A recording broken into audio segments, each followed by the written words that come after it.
Hi guys, it's Grim. I'm just doing this little video as public service right now because this is a question I get regularly, and instead of answering each question individually, to which I don't really know how to answer it, but anyway, I thought I'd do a video to answer the question, Grim, this mod doesn't work. How do I make it work? There is no simple answer to that, I'm afraid. Also, I didn't make the mod, so I don't really know what's going on. But what I do know is that I've experienced dealing with mods in Skyrim, and I guess this video can apply to other mods as well, but this is kind of just Skyrim because that's what I have most experience with. So if you're having trouble getting a mod to work, I would advise following some of these steps. Let's see. Let's just get right into this. First of all, this is sort of a basic run through. If you're already in the know about most of this crap, then you could probably just skip forward a little bit. But anyway, first things first. Some mods have requirements, like other mods that they need to run. And if your mod isn't working, you should see if you have all those requirements. They usually have them on the front page of the mod thingy, like on the Nexus and junk. Also, next question. Are the requirements of the mod ridiculous? Now, before you install a mod, you should probably see what the requirements are. And if it's oh, we need 12, I don't know, 12 million different other mods for this mod to work, then I usually kind of stray away from those mods because they tend not to work too often. So, yeah. Unless you really, really want the mod, I wouldn't advise getting a mod that has a bunch of requirements for them. Also, on the front page, there will usually be a list of conflicting mods. Now, this is not an end-all be-all list most of the time, because it is impossible to test every mod with this particular mod and see if there's conflicting mods, okay? Sometimes you just have to deactivate and activate different mods to try to find out which one is the conflicting mod, then delete that mod. Okay? Okay. Another thing I like to do before I install a mod is look at the comments on the page. Now, this is pertaining mostly to the Nexus, I guess. You don't really do that with the Steam mod. Well, I guess I do have a comment section with the Steam Workshop, but I don't really get mods other places. So, let's see. Yeah, look at the mods. If there's a bunch of comments that are this mod is great, and a bunch of positive comments, yeah, mod's probably gonna work. If there's bunch of comments that are this mod is broken, need to update it, blah blah blah blah blah, negative crap, then it's probably not a good idea to get that mod. Just saying. This is just a process I go through. Yeah, look at the comments before you download a mod.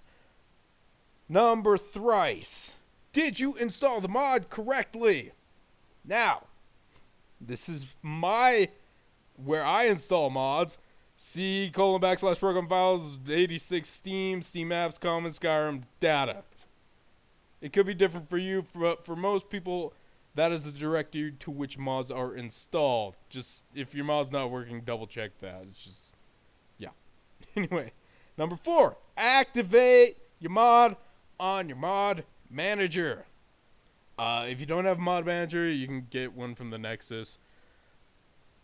I used to not roll with one, but the convenience is just so nice. But yeah, don't rely on it heavily, I would say. I don't use it to install my mods, I just install them manually. But just to be able to deactivate and activate mods is pretty nice. Anyway, yeah, go to your mod manager thing, make sure the checkbox is ticked. And that's usually a problem I run into more times than not. I'll be what, this mod not working? And most of the time, I just didn't click the box. Number 5. Now, this one's a bit weird. Load order. In your mod manager, how your mods are ordered isn't necessarily how they should be. It's just when you installed them. Now, to tell what order to put them in, usually on the right hand side to the bottom, it'll be like there'll be like a list of files that are required to load before this mod. So you just click and drag that mod below the mods or not the mods, but just like the files required in order to load that mod. Like usually all of them require Skyrim.esm or like update.esm in order to run correctly, but there are others. So just make sure your load order is correct. It's not that hard. People make it sound a lot more complicated than it is. It's not hard at all. Anyway, that's the basics, but just some tips after that for mod installation. First, okay, this one a lot of people do. I'm guilty too of it.